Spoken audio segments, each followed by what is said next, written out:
justiça. Diz Jesus, não é? É algo que a gente vai começar a ver semana que vem, quando a gente começar a falar do Sermão do Monte. E aí, dentro do Sermão do Monte, nós temos as bem-aventuranças e falaremos desta, que diz que felizes são aqueles que têm fome e sede de Deus. Na verdade, ali justiça tem a ver com a justiça que procede de Deus. Hoje nós vamos terminar de falar dos apóstolos, na nossa sequência aí de exposições no Evangelho de Lucas. Nós já falamos de 11, dos 12, e hoje nós vamos falar do 12º, chamado de Judas Iscariotes. Vamos ler aí, Lucas 6, a partir do verso 12. Naqueles dias, retirou-se para o monte a fim de orar, e passou a noite orando a Deus. E quando amanheceu, chamou a si os seus discípulos, e escolheu 12 dentre eles, aos quais deu também o nome de apóstolos. Simão, a quem acrescentou o nome de Pedro, e André, seu irmão, Tiago e João, Filipe e Bartolomeu, Mateus e Tomé, Tiago, filho de Alfeu, e Simão, chamado Zelote, Judas, filho de Tiago, e Judas Iscariotes, que se tornou traidor. Judas é, sem dúvida, o mais famoso dos 12. E, além de ser o mais famoso, ele é também o mais desprezado, o mais odiado. Universalmente, o mais famoso e o mais odiado dos 12 apóstolos. Seu nome, ele aparece por último. Nós temos 4 listas de apóstolos no Novo Testamento. Nas 3 listas de Mateus, Marcos e Lucas, o nome dele sempre aparece por último. Não aparece em Atos 1 pelo fato de que, naquele momento, ele já está morto. E é interessante que toda vez que o nome dele é mencionado, vem junto com o nome a observação de que ele foi o traidor, para que ninguém esquecesse. Judas, o traidor. Judas é, sem dúvida, o símbolo máximo da decadência em toda a história humana. Judas cometeu o maior crime, o mais terrível e hediondo crime de todos os tempos. Ele traiu o Filho de Deus, perfeito e sem pecado, por um punhado de dinheiro. Como nós vamos ver, era o preço de um escravo. Pouco dinheiro. A sua história, ela é muito sinistra e é um exemplo tocante da torpeza a que o coração humano é capaz de chegar. Ele passou 3 anos com Jesus, mas ao longo desse tempo seu coração tornou-se cada vez mais endurecido e cheio de ódio. No final da mensagem nós vamos fazer algumas aplicações, mas aqui a gente já lembra de uma. Se o Espírito Santo de Deus não tocar no coração do homem, pode ser Jesus pregando, que ainda assim ele vai se perder. Por isso que vem de Deus, vem de Deus. Os outros 11 apóstolos, eles servem de grande encorajamento para nós. Os outros 11, eles exemplificam a verdade de que pessoas comuns, mesmo lá com todos os seus defeitos, e nós vimos que cada um dos 11 tinha lá os seus defeitos característicos, mas eles nos mostram que as pessoas, mesmo com todos os seus defeitos, elas podem ser usadas por Deus de formas admiráveis, muitas vezes incomuns. Judas, por outro lado, ele serve de advertência sobre pelo menos 3 coisas. O potencial perverso que existe por trás do descuido espiritual. Quando nós vamos nos descuidando, a capacidade que isso tem, espiritualmente falando, a capacidade que isso tem de destruir a nossa vida é muito grande. Judas também é exemplo de oportunidades desperdiçadas. E ele é exemplo de desejos pecaminosos no nosso coração que vão crescendo, crescendo, crescendo, e se não forem cortados, eles destroem as nossas vidas. Judas foi um homem que chegou tão perto do Salvador quanto é humanamente possível. Ele goza de todos os privilégios ali dos outros apóstolos oferecidos por Cristo. Ele teve conhecimento íntimo de tudo o que Jesus ensinou. No entanto, ele permanece na incredulidade. E ele parte para uma eternidade sem nenhuma esperança. A Bíblia nos diz que ele era tão comum quanto os outros apóstolos, sem credenciais terrenas, sem quaisquer características que o fizessem receber um destaque do grupo. Ele começa exatamente onde os demais haviam começado. No entanto, ele jamais se apropria da verdade pela fé, de modo que ele nunca foi transformado e como o resto dos outros apóstolos. Ao mesmo tempo em que os outros estavam crescendo em fé como filhos de Deus, ele tornava-se cada vez mais um filho do inferno. E aí nós vamos ver algumas características desse homem e após essas características nós vamos tirar algumas lições para as nossas vidas. Primeiro, o nome de Judas. Semana passada, quando eu falei de o outro Judas, o filho do Tiago, eu perguntei aqui, quem colocaria um nome no filho de Judas? Não é? Ninguém. No entanto, Judas é um nome, ou o significado do nome de Judas é um significado belíssimo, que significa Jeová conduz. O que indica que quando ele nasce, os pais dele provavelmente esperavam que aquele menino fosse conduzido por Deus.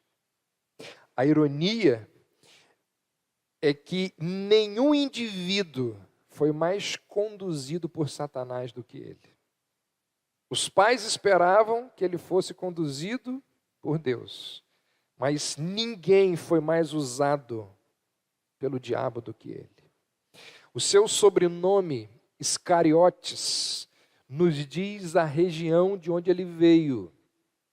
Iscariotes vem de um termo hebraico que significa isqueriote, que significa homem de Queriote. Queriote era uma cidade humilde ali no sul da Judéia. E ao que parece, ele é o único apóstolo que não vem da Galileia. Dos 12, ele é o único que é de uma região diferente, que não é da Galileia. Ele vem da Judéia. E a maior parte dos outros apóstolos, como nós vimos ao longo aqui das nossas exposições, ou eles eram irmãos, ou eram amigos, colegas de muito tempo. O caso de Pedro e André com Tiago e João. Provavelmente desde cedo frequentaram a mesma sinagoga, eram amigos da mesma igreja. Então, ou eles eram irmãos, ou eles eram próximos, conhecidos, amigos. Judas não. Judas é uma figura solitária, que vem de longe e entra no grupo ali dos apóstolos. E apesar de não haver qualquer evidência de que ele foi desprezado pelo grupo, porque a Bíblia não diz isso, é possível que ele se achasse um estranho no meio dos apóstolos. Pelo fato de vir de uma outra cidade, pelo fato de que ele não tinha irmãos, de que ele não tinha conhecidos e amigos ali no meio dos 12, como os 12 tinham. Então, essa pouca familiaridade dos discípulos, dos 11, dos discípulos galileus com Judas, pode ser, e alguns estudiosos têm entendido, que esse é o motivo pelo qual Judas conseguiu ser tão hipócrita. Judas conseguiu ser tão desleal, porque os outros pouco conheciam sobre a sua família, sobre as suas origens, sobre a sua vida antes de se tornar um discípulo. Então pode ser que esse tenha sido o motivo pelo qual ele durante muito tempo agiu como um hipócrita. Porque ele era de fora. Isso pode ter facilitado. E todos nós sabemos que no grupo dos apóstolos, Judas foi elevado a uma posição de confiança, porque ele era o tesoureiro do grupo. Filipe era aquele que tomava conta, nós vimos aqui, das questões logísticas, mas Judas ficava com a grana. E ali ele, embolsava, retirava um dinheiro. E João nos diz em seu evangelho que o pai dele chamava-se Simão. E além do parentesco, a gente não sabe mais absolutamente nada sobre o pai de Judas. Não sabemos nenhuma outra informação sobre a família ou as origens sociais desse homem que recebe esse nome, esperando que seja conduzido por Deus, e na verdade ele é conduzido por Satanás. E aqui nós lembramos, não basta boa intenção para com os nossos filhos. Precisa de muito mais do que boa intenção. Não basta dar um nome santo, achando que aquilo ali vai... Não é só isso. Segunda característica desse apóstolo que a gente pode lembrar ou estudar e retirar das Escrituras, o chamado dele. A gente não encontra na Bíblia o registrado, o chamado de Judas. O que a gente pode lembrar aqui é que ele vivia num tempo de uma esperança messiânica que crescia cada vez mais. O povo de Israel, a cada ano, ficava mais esperançoso de que o Messias viesse. Esperava pela vinda do Messias. E é provável que quando Judas ouve falar de Jesus, ele tenha se convencido de que ele era o verdadeiro Messias. E aí, como os outros 11, ele deixa para trás a sua ocupação, nós não sabemos qual era, qualquer que tenha sido, e ele passa a seguir a Cristo de forma ou de tempo integral. Ele faz aquilo que os outros fizeram. Ele abre mão da sua vida para seguir aquele que ele acreditava ser o Messias. No entanto, apesar de segui-lo, Judas não entrega o seu coração a Jesus. Nós vamos ver por quê. Então fica claro nos textos bíblicos que a atração de Judas por Jesus era apenas uma atração política, não uma atração espiritual. Ele olhava para Jesus como o Messias político, não como o Messias, o Filho de Deus encarnado. Há um historiador chamado Goethe, ele tem um artigo que diz as razões de Judas. E se você não for muito firme nas Escrituras, você vai falar assim, Judas teve razão no que fez, ao ler o artigo de Goethe. Eu tenho esse artigo lá, se alguém, por curiosidade, quiser ler, depois posso passar. Ele fala das razões de Judas ao trair Jesus.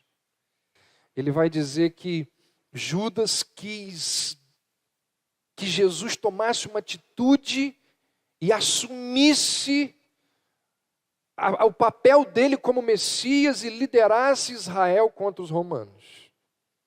Mas era apenas politicamente.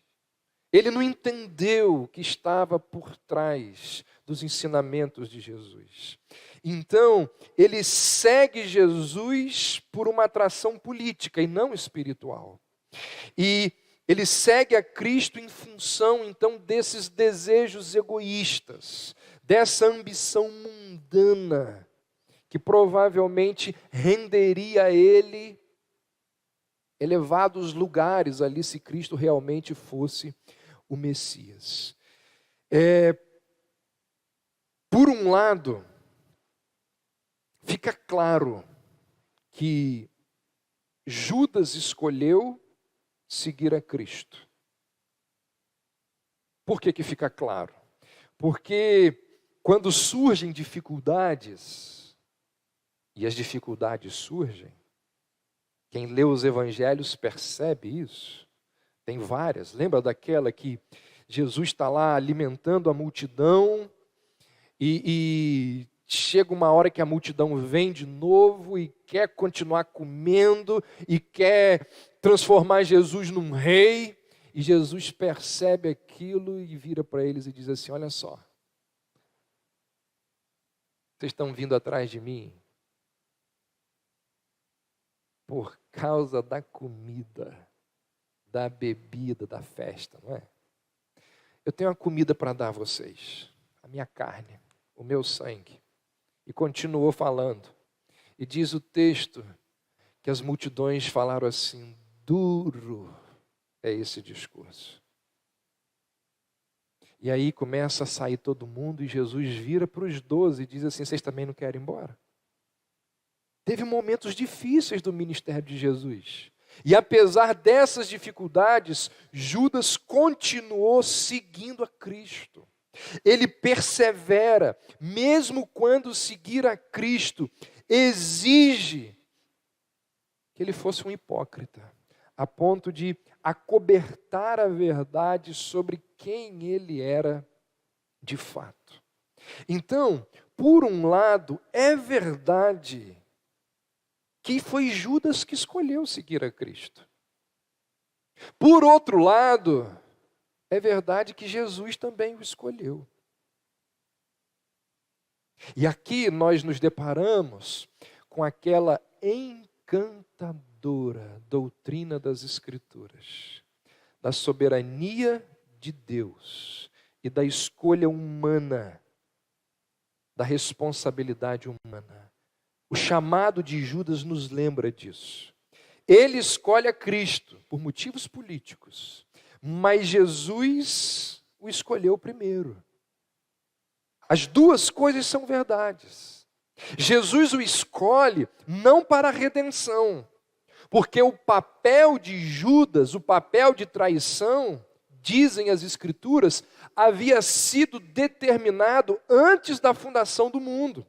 O Salmo 41, que é uma profecia messiânica, diz o seguinte: até o meu amigo íntimo, em quem eu confiava, que comia do meu pão, levantou contra mim o calcanhar. É uma referência a Judas. Tanto que, se você ler João 13, Jesus vai citar esse versículo desse salmo, e Jesus vai dizer que o cumprimento dessa profecia messiânica estava acontecendo naquele momento ali com Judas. Cristo cita esse texto. Um outro salmo que prenuncia a traição de Judas é o Salmo 55, onde o salmista diz assim: Com efeito, não é inimigo que me afronta. Se o fosse, eu o suportaria. Mas és tu, homem meu igual, meu companheiro e meu amigo íntimo. Juntos andávamos, juntos nos entretínhamos e íamos com a multidão à casa de Deus. O profeta Zacarias disse: pesaram, pois, por meu salário 30 moedas de prata. Então o Senhor me disse: tomei as 30 moedas de prata e as arrojei ao oleiro na casa do Senhor. Mateus apanha esse texto de Zacarias e identifica esse texto como uma das profecias acerca de Judas. Então perceba, por um lado é ele que escolhe. Por outro lado, o papel dele havia sido pré-ordenado muito tempo antes da sua vinda a esse mundo. As Escrituras chegam a dizer que quando Jesus escolheu Judas, Jesus sabia que Judas seria aquele a cumprir as profecias da traição. Ou seja, ciente disso, Jesus o escolhe para cumprir aquele plano que foi soberanamente traçado pela Trindade.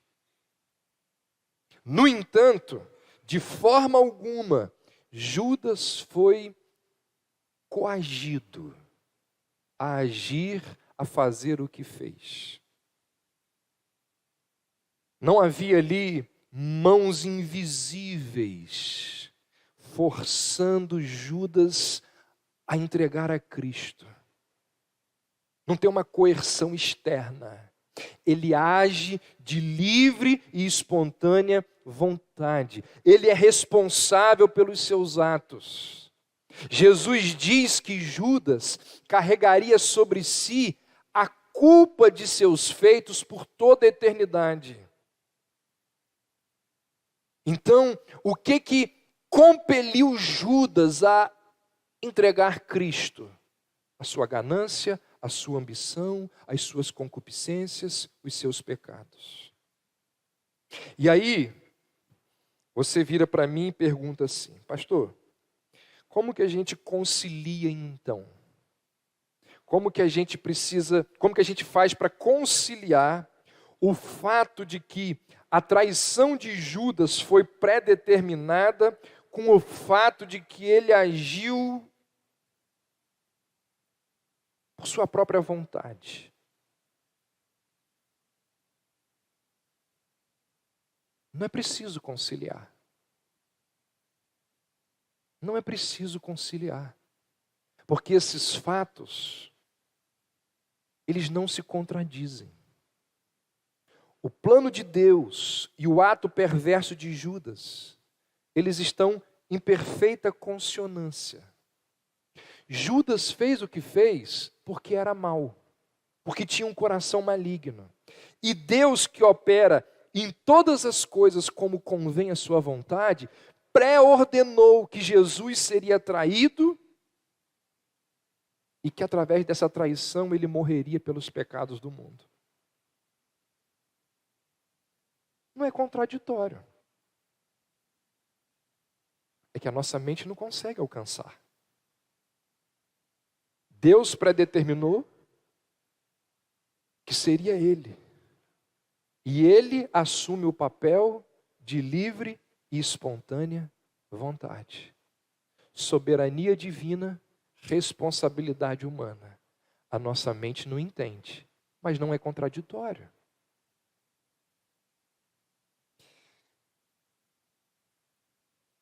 Abra aí, vale a pena, lá no capítulo 22 de Lucas. No verso 22, Jesus fala dessas duas verdades. Lucas 22, 22, Jesus diz assim: o Filho do Homem, na verdade, vai segundo o que está determinado. Mas ai daquele por intermédio de quem ele está sendo traído.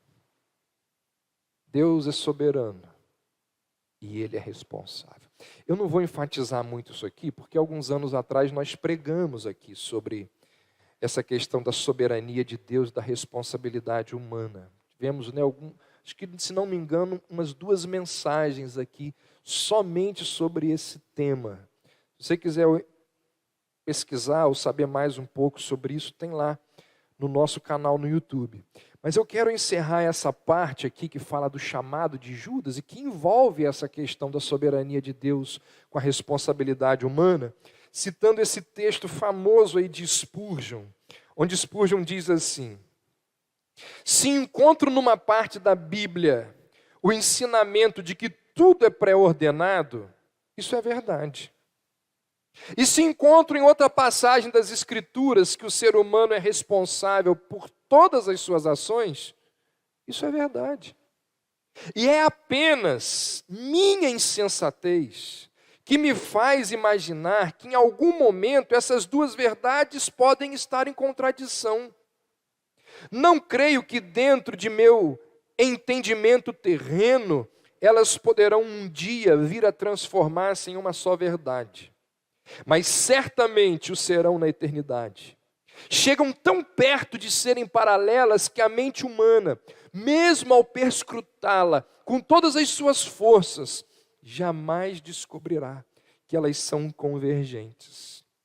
Contudo, de fato, elas convergem em algum dia, se encontrarão na eternidade, próximo ao trono de Deus, de onde procede toda a verdade.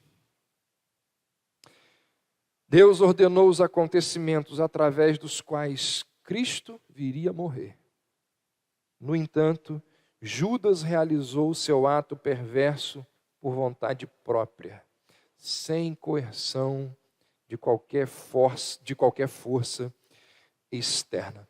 O sogro do Augustus Nicodemos, um pastor presbiteriano holandês, tem um livrinho dele, esqueci o título, e ele diz que a soberania de Deus e a responsabilidade humana são como as 2 linhas do trilho ali de um trem. Caminham lado a lado, nunca se cruzam, apenas na eternidade. Você olha lá para o horizonte e lá parece que elas se juntam. Assim é a soberania de Deus e a responsabilidade humana. Terceira característica aí de Judas, sua avareza. Logo depois da ressurreição de Lázaro, pouco antes ali da entrada triunfal de Jesus em Jerusalém, diz a Bíblia que Jesus e os discípulos voltaram ali para Betânia. Betânia ficava ali nas cercanias ali de Jerusalém. E era ali que Lázaro havia ressuscitado e vivia ali com as suas irmãs Marta e Maria.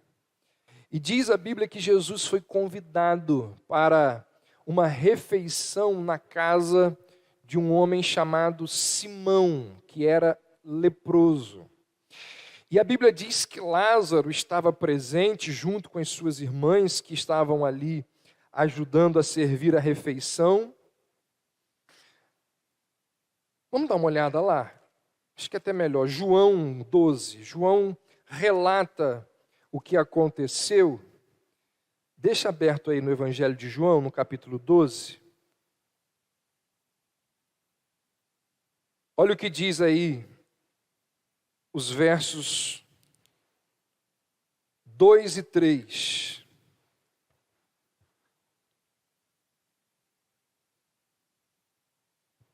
Deram-lhe, pois, ali uma ceia. Marta servia, sendo Lázaro um dos que estavam com ele à mesa. Então Maria, tomando uma libra de bálsamo de nardo puro, muito precioso, ungiu os pés de Jesus e os enxugou com com os seus cabelos e encheu-se toda a casa com o perfume do bálsamo. Dá uma paradinha aí. Esse gesto aqui, ele foi chocante pela sua extravagância. Uma coisa impressionante, que chega a ter a aparência de desperdício.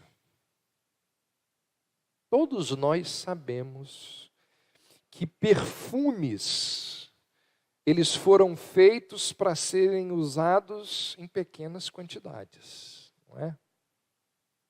Não se coloca muito perfume. Pouco, né? Talvez um russo que não toma banho precise, né, Estava comentando hoje à tarde ali, que tem uns russos que não tomam banho de jeito nenhum. Talvez gente, né, europeu, precisa de muito perfume. Mas normalmente a gente usa pouco. E uma vez derramado, o perfume não pode ser reaproveitado. E derramar 1 libra de óleo tão caro e usá-lo para ungir os pés de alguém era um exagero enorme. E aí, por causa disso, olha o que diz o verso 4 e o verso 5. Mas Judas Iscariotes, um dos seus discípulos, o que estava para atraí-lo, disse: por que não vendeu-se esse perfume por 300 denários e não se deu aos pobres? Irmãos, 300 denários era muito dinheiro para qualquer perfume. Sabe por quê? 1 denário era o salário de um dia de trabalho. 300 denários correspondia ao salário de 1 ano. Ou seja, o perfume que foi usado ali para ungir os pés de Jesus era correspondente ao valor de 1 ano de salário. Então aquele, e não é usado um pouquinho, é usado o frasco todo, nos pés. Aquele foi um gesto de luxo extravagante, extraordinário por parte daquela mulher. E a reação de Judas, ao ver aquele desperdício, foi um artifício muito astuto. Ele finge ter preocupação com os pobres. E ele era tão hipócrita, que o argumento dele, aos outros discípulos que estavam vendo aquilo, soou razoável. Os discípulos ouviram Judas dizer aquilo, é isso mesmo. Mateus vai nos dizer que os discípulos concordaram com a indignação de Judas. João não diz isso, mas Mateus diz lá. Então, Judas havia se transformado num especialista em falsidade. Mais tarde, ao comentar o episódio, olha o que João diz, verso 6. Até o verso 5 ele está narrando o episódio. Agora no verso 6 é o comentário dele sobre o que Judas falou. Ele disse isso não porque tivesse cuidado dos pobres, mas porque era ladrão. E tendo a bolsa, tirava o que nela se lançava. É claro que naquela ocasião, no momento ali em que Judas faz aquela cena, nem João, bem como nenhum outro dos apóstolos, consegue enxergar a falsidade de Judas. Mas João, que escreve provavelmente aí no ano 50, 60 depois de Cristo, quando ele olha para trás, ele pode perceber a motivação por trás daquela fala de Judas. João diz: pura ganância. Ele estava preocupado com os pobres, é coisa nenhuma. Olha o que diz a continuação do texto. Jesus, entretanto, disse: deixai-a, deixa que ela guarde isto para o dia em que me embalsamarem, porque os pobres sempre os tendes convosco, mas a mim nem sempre me tendes. Então, diante das circunstâncias, e uma vez que Jesus sabia perfeitamente bem o que estava no coração de Judas, essa repreensão de Jesus foi até branda. Porque Jesus poderia ter se levantado ali e ter arrasado com Judas. Jesus poderia muito bem dizer: ó, o que você está falando aí é fruto de um coração avarento, você está sendo hipócrita. Jesus poderia muito bem ali naquele momento expor as motivações egoístas daquele hipócrita. Mas Jesus não faz isso. Jesus parece que preserva Judas um pouco mais, até o momento em que Jesus vai mandar ele embora. De qualquer modo, a terna repreensão de Jesus parece que causou um ressentimento ainda maior em Judas.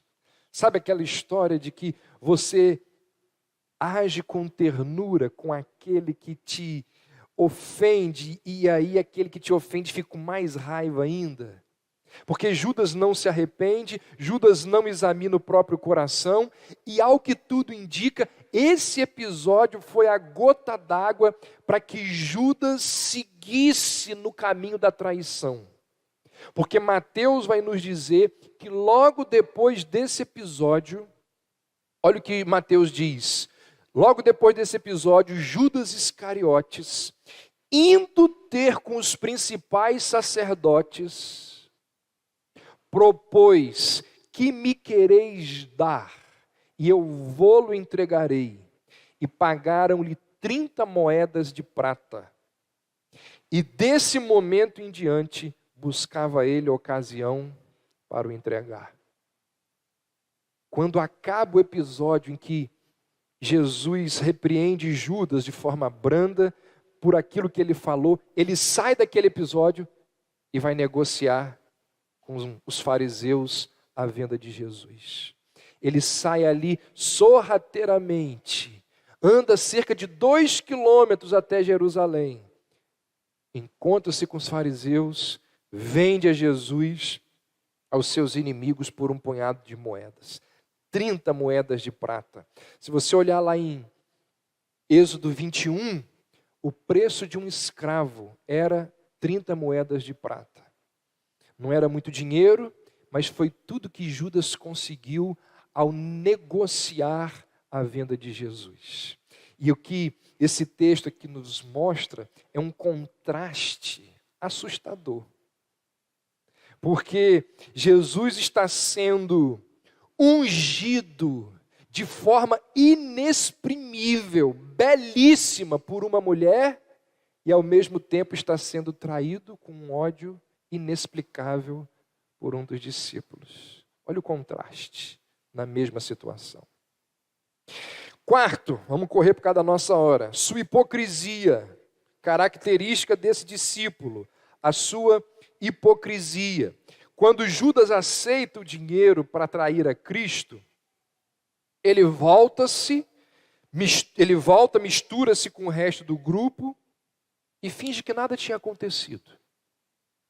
Nem mesmo Jesus ter lavado os seus pés mexe com aquele coração endurecido. O pior pecador do mundo também era o melhor hipócrita, porque ele volta e finge que nada aconteceu. Já tinha traído, já tinha combinado o preço, já estava tudo certinho para ele entregar a Jesus. E não foi só nesse momento que ele foi falso com Jesus. Vire aí a página da sua Bíblia para o capítulo 13 de João. Nesse texto famoso aí no verso 21, Jesus diz assim: em verdade vos digo, que um dentre vós me trairá. Todos os discípulos, menos Judas, ficaram perplexos, perturbados com essa palavra de Jesus. E ao que parece, você conhece a história, cada discípulo ali começa a examinar o próprio coração. Porque Mateus vai dizer assim: e eles, muitíssimo contristados, começaram um por um a perguntar-lhe: Senhor, sou eu? Sou eu?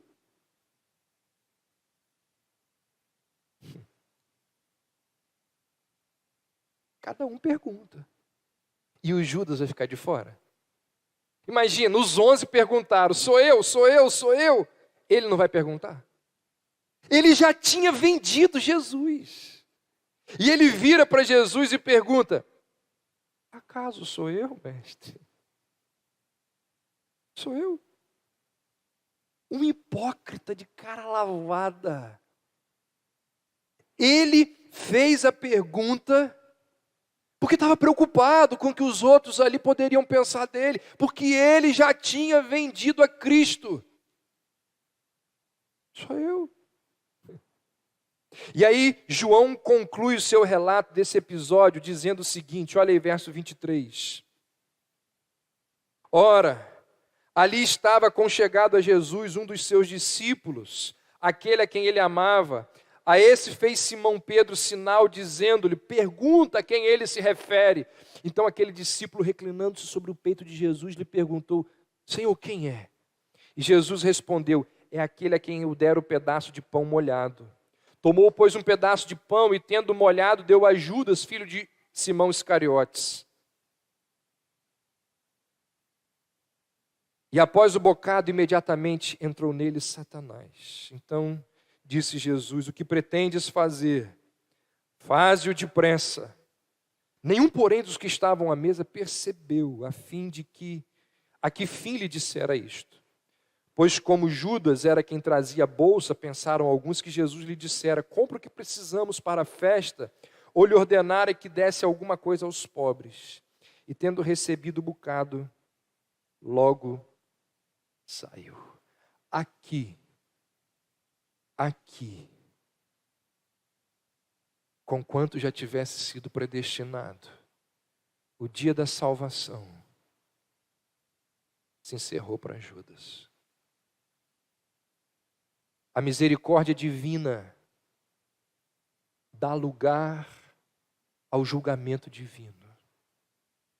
O pecado havia triunfado em seu coração e ele foi entregue a Satanás.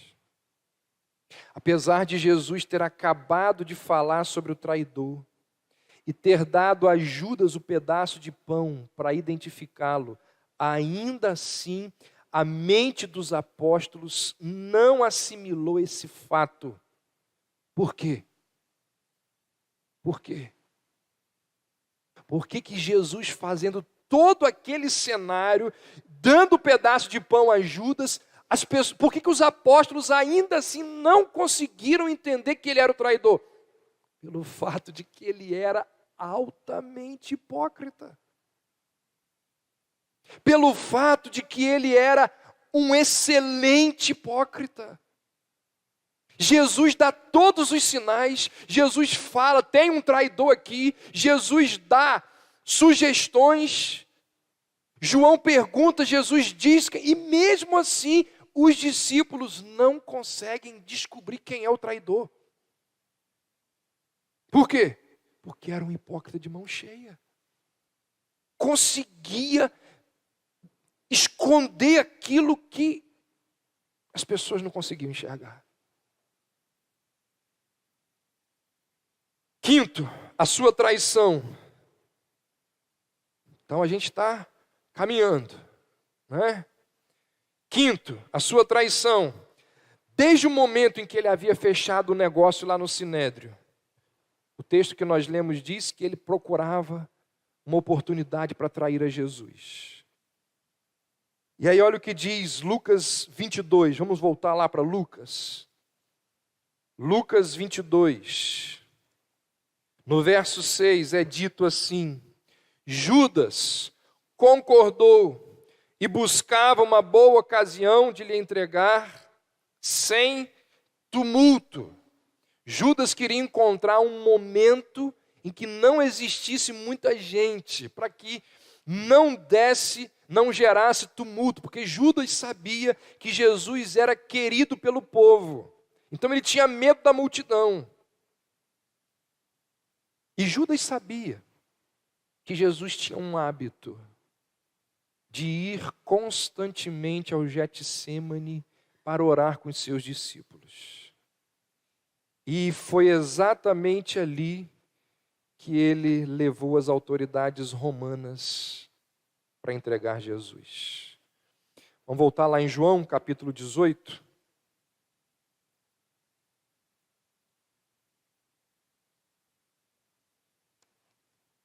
No verso 3 é dito assim: tendo, pois, Judas recebido a escolta dos principais sacerdotes e dos fariseus, chegou a este lugar com lanternas, tochas e armas.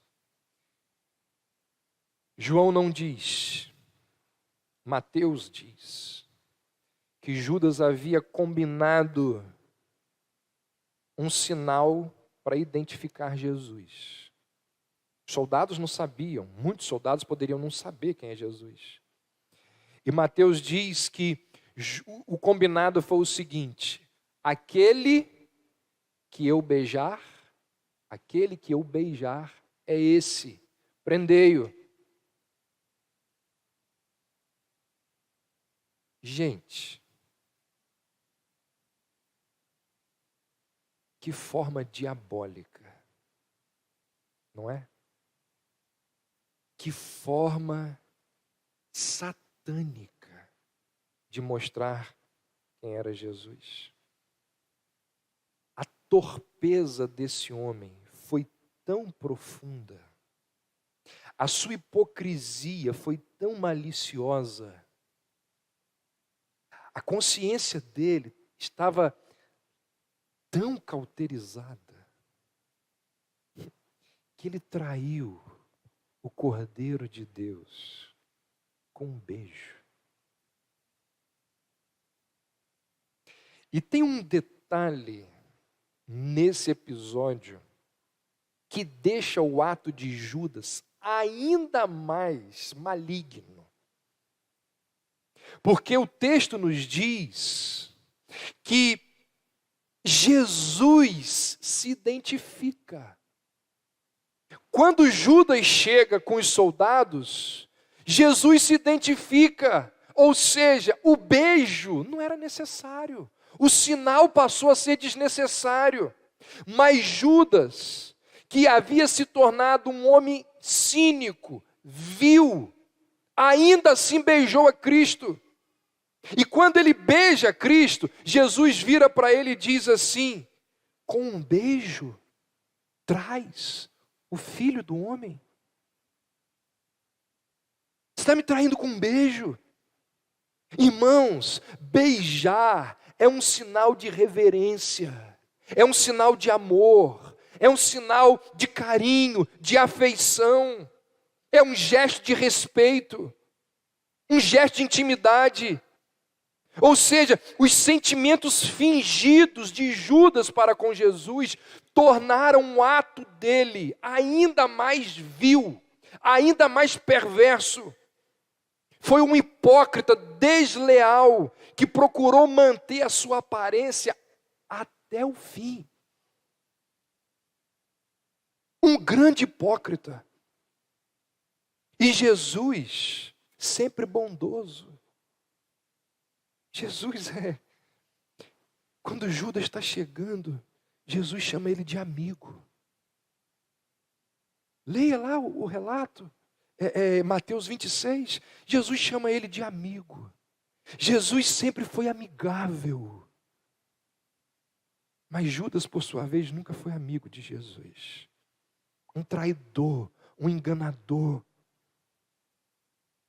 Beijos do pior tipo de traição. Naquela noite, Judas profanou a Páscoa. Naquela noite, ele profanou o Cordeiro de Deus, o Filho de Deus. Judas profanou o lugar de oração, onde Jesus estava ali com seus discípulos, com um beijo hipócrita. Que homem vil! Que homem vil foi ele. E por fim, a sua morte. Assim que a transação se completou, diz a Bíblia que a consciência de Judas imediatamente foi despertada. Ele se vê no inferno que ele mesmo tinha criado. E ele passa a ser atormentado pela própria mente devido àquilo que ele havia feito. E o dinheiro que antes para ele tinha sido tão especial, já não importava mais. Abra aí, vamos lá, rapidinho, Mateus 27.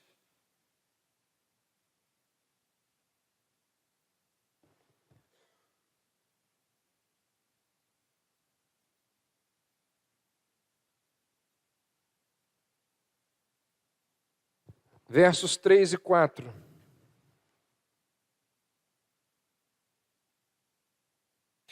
Então Judas, o que o traiu, vendo que Jesus fora condenado, tocado de remorso, devolveu as 30 moedas de prata aos principais sacerdotes e aos anciãos, dizendo: pequei, traindo sangue inocente. Seu remorso não era o mesmo que arrependimento. Eu não vou falar sobre isso aqui porque nós vamos falar sobre isso domingo que vem.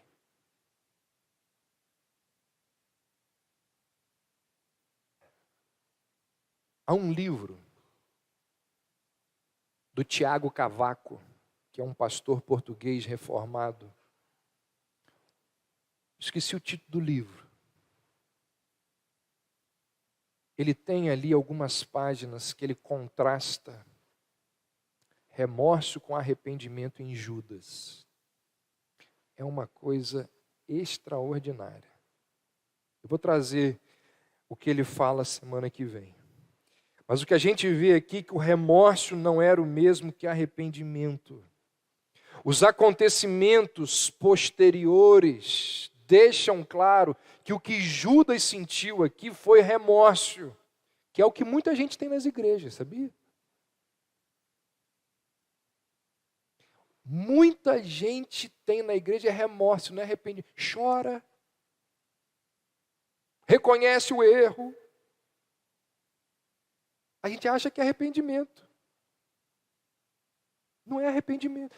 Reconheceu o erro, chorou, foi devolver a moeda, mas não é arrependimento, é remorso.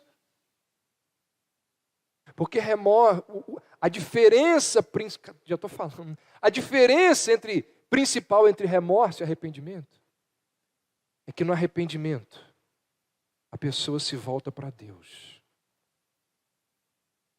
No remorso a pessoa se volta para ela mesma. E quando nós nos voltamos para Deus, nós abandonamos a nossa vida de pecado. Então, você fica assim, ó. Você chora, você reconhece o erro, mas daqui a 1 semana, 3 meses, você está pecando de novo. Remorso, filho. O que você tem é remorso. Não é arrependimento. Judas sentiu pesar, mas não por ter pecado contra o Cristo, e sim porque o seu pecado não o havia satisfeito da forma como ele esperava. E aí, olha o que os principais sacerdotes e anciãos não mostraram qualquer empatia. Olha o que eles disseram no verso 4. Que nos importa? Isso é problema seu, isso é contigo. Eles já tinham conseguido aquilo que eles queriam. Judas podia fazer o que bem entendesse com o dinheiro. Ele foi lá para entregar o dinheiro, os caras disseram, não, a gente não quer saber disso. Isso é problema seu. Não havia nada que pudesse anular a traição. E aí, dessa maneira, diz Mateus que Judas, atirando para o santuário as moedas de prata, retirou-se e foi enforcar-se.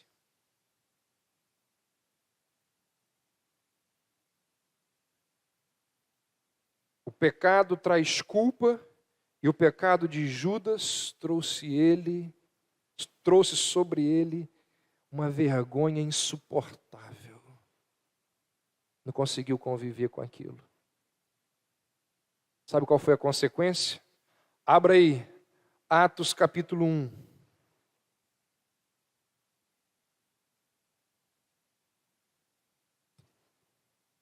Atos 1, verso 18, diz assim: este homem adquiriu o campo com o preço de iniquidade, e precipitando-se, rompeu-se pelo meio, e todas as suas entranhas se derramaram. Gente, as últimas palavras das Escrituras sobre Judas: suas entranhas se derramaram. Ele foi uma figura tão trágica que nem se matar da forma como ele queria, ele conseguiu. Que figura trágica. Mateus 14,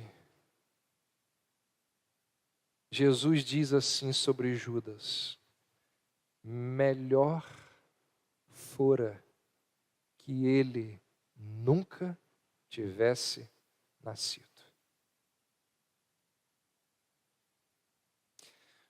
Bem, isso é o que a gente tem para falar sobre Judas, ou algumas coisas que nós temos para falar sobre ele. Vimos lá desde o seu nome, o seu chamado, a sua avareza, sua hipocrisia, sua traição, sua morte.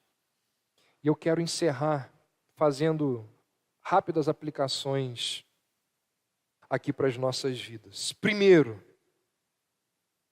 Judas é a ilustração clássica de como o amor ao dinheiro é a raiz de todos os males.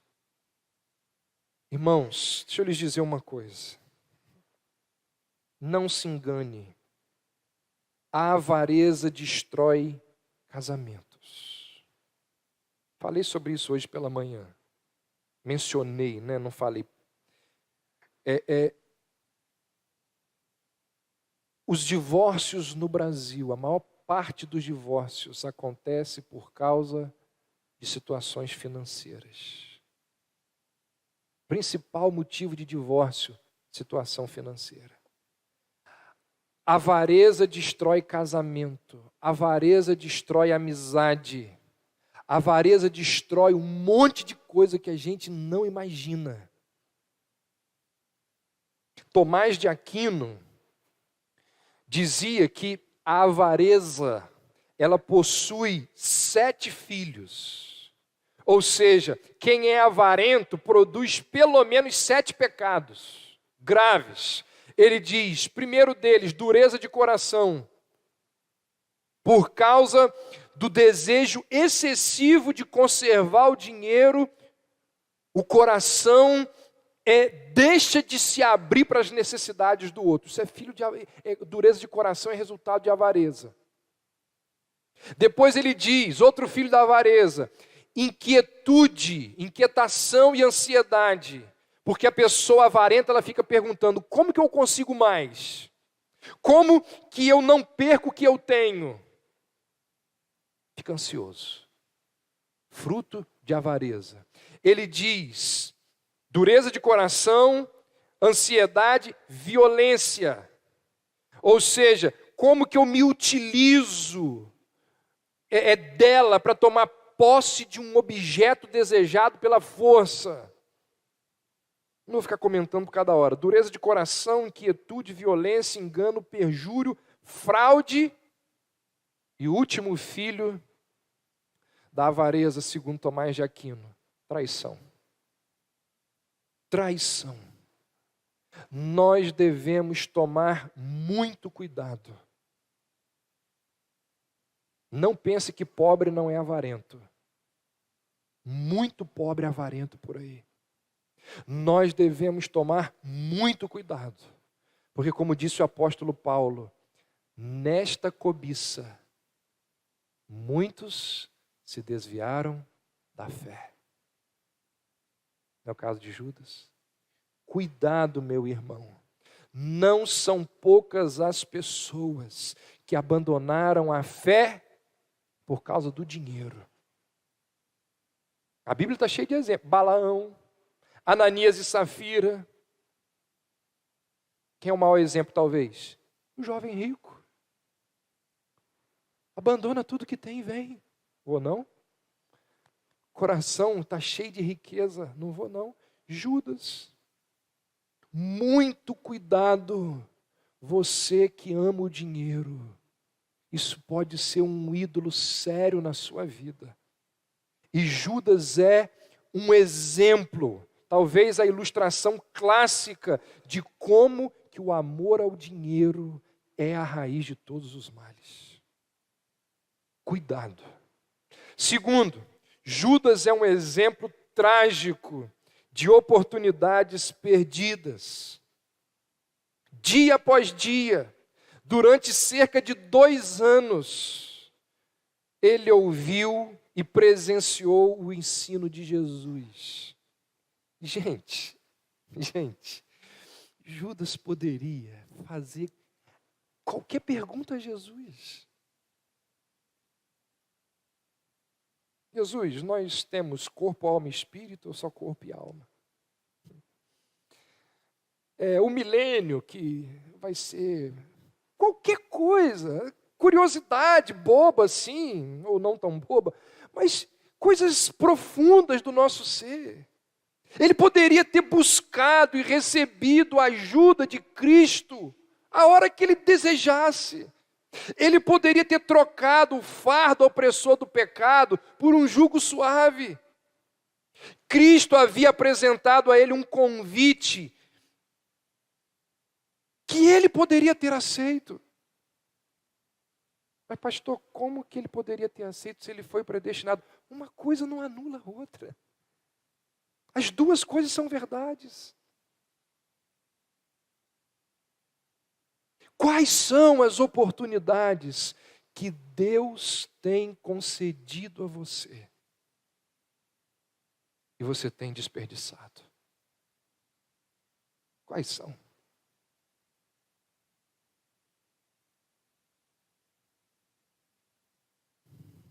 São muitas, não são? Você tem uma oportunidade de ter livros ao seu dispor, que te ensinam verdades extraordinárias. E você ignora. Que oportunidade que as pessoas têm perdido ao trocar conselhos de Charles Spurgeon por fofoca no WhatsApp.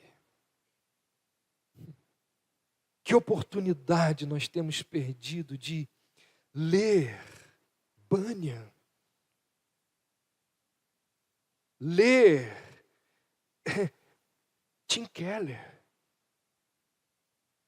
para ficar rolando a barra do celular no Facebook, para ver a vida dos outros. Meia hora por dia, ali no Instagram, vendo a vida dos outros.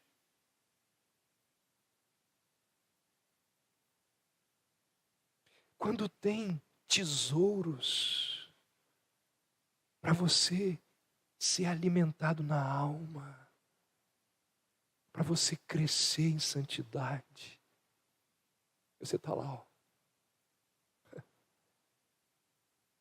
Oportunidades perdidas.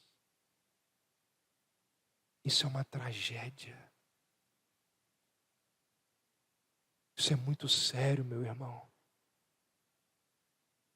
Terceiro, Judas exemplifica a indignidade e o perigo da traição espiritual. Quem dera aquele Judas fosse o único hipócrita a ter traído a Jesus. Mas esse não é o caso, porque todas as épocas têm os seus Judas. Pessoas que aparentam ser verdadeiras discípulas e seguidoras fiéis de Cristo, mas que se voltam contra Ele por motivos desonestos, por motivos egoístas. A vida de Judas serve para cada um de nós de lembrança da necessidade que nós temos de examinarmos a nós mesmos.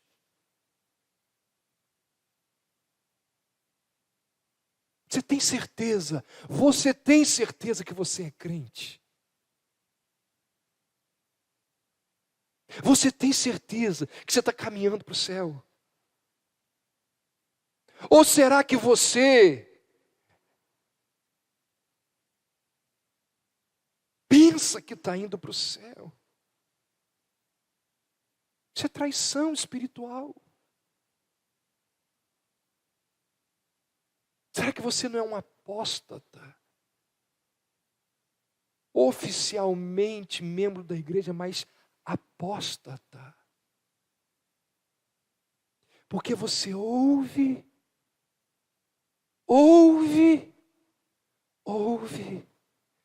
mas não vive, não pratica.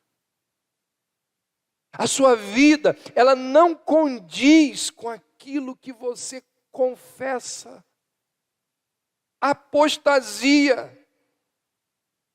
Todos os dias nós devemos fazer aquilo que Paulo disse aos crentes de Corinto. O que Paulo disse lá? Examinai-vos a vós mesmos, se permaneceis na fé. Provai-vos a vós mesmos.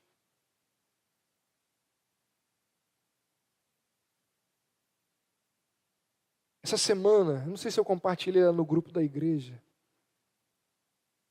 Serginho me mandou um vídeo acho que é do Steve Lawson. Ele disse: a maior necessidade que nós temos hoje nas igrejas é de pregar o evangelho para quem é membro da igreja, de pregar sobre arrependimento, sobre conversão, de pregar 1 João, porque o que tem de gente na igreja que não é crente é uma enormidade. Gente que não entendeu o que é o evangelho, brinca de evangelho.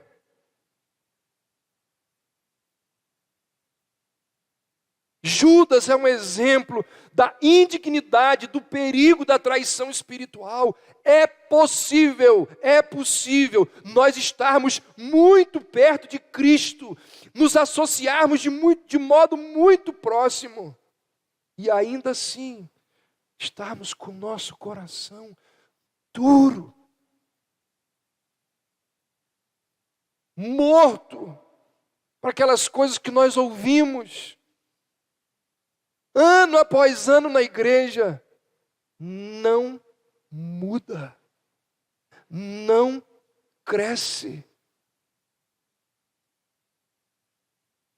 Pecado sendo confrontado o tempo todo, não muda. Muito cuidado. Muito cuidado. pode ser que você ache que está indo para o céu, está caminhando para o inferno. E por fim, Judas nos lembra que nós devemos estar atentos aos nossos relacionamentos. Quando Jesus predisse que um deles o trairia, como eu mencionei, ninguém voltou as suas suspeitas para o Judas. Ninguém imaginou que fosse o Judas. Ele era tão hábil na sua hipocrisia que ninguém desconfiou dele. Cuidado! Existem pessoas que você confia, mas que podem ser traidoras, hipócritas. Está te enganando, ó.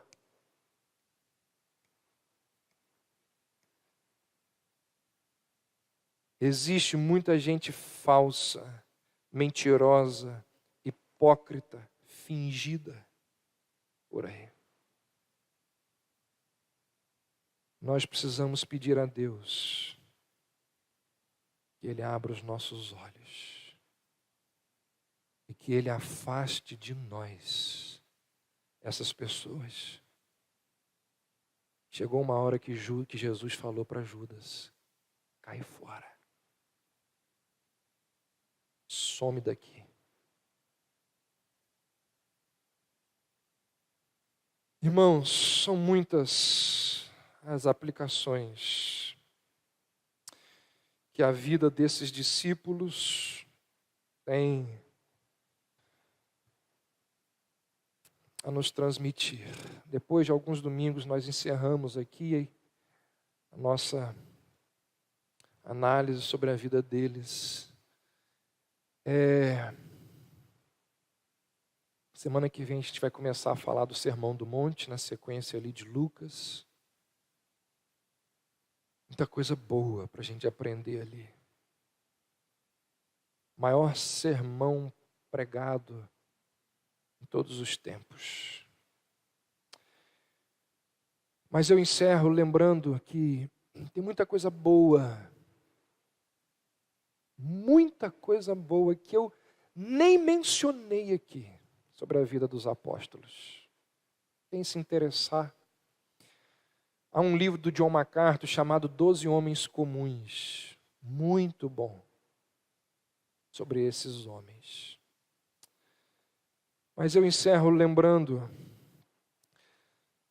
essa frase aí de James Stewart, pregador escocês, quando ele diz: é sempre sobre a fraqueza humana e a humilhação, e não sobre a força e confiança humanas, que Deus escolhe construir o seu reino. Ele pode usar-nos, não simplesmente apesar da mediocridade, impotência e enfermidades que nos desqualifiquem, mas exatamente por causa delas. O vaso é de barro, para que a excelência do poder seja de Deus. Não é a despeito, é por causa das nossas dificuldades, das nossas limitações, que o nosso bom Deus nos usa. Quando nós estamos fracos, dependentes, é que estamos prontos para ser usados pelo Senhor. Porque ali não existe arrogância, ali não existe autossuficiência. Esse é o estado no qual Deus usa as pessoas. Essa é a principal lição dos apóstolos. Vamos orar? Deus bendito, nós te pedimos que essas mensagens biográficas sobre a vida desses 12 apóstolos possam trazer luz, entendimento, trazer crescimento, trazer amadurecimento aos nossos corações. Ó Deus, que os erros desses homens possam servir de alerta a cada um de nós que aqui está. Obrigado, ó Deus, pela verdade de que o Senhor usa homens comuns, pessoas pecadoras, que reconhecem os seus pecados, que clamam por perdão pelos seus pecados, e desta forma tornam-se aptas a serem usadas pelo Teu Santo Espírito. Assim foi com cada um deles. Assim tem sido com muitos de nós aqui. Usa-nos, ó Deus. Usa-nos para o Teu louvor. Usa-nos para a Tua glória. Usa-nos para o crescimento do Teu reino.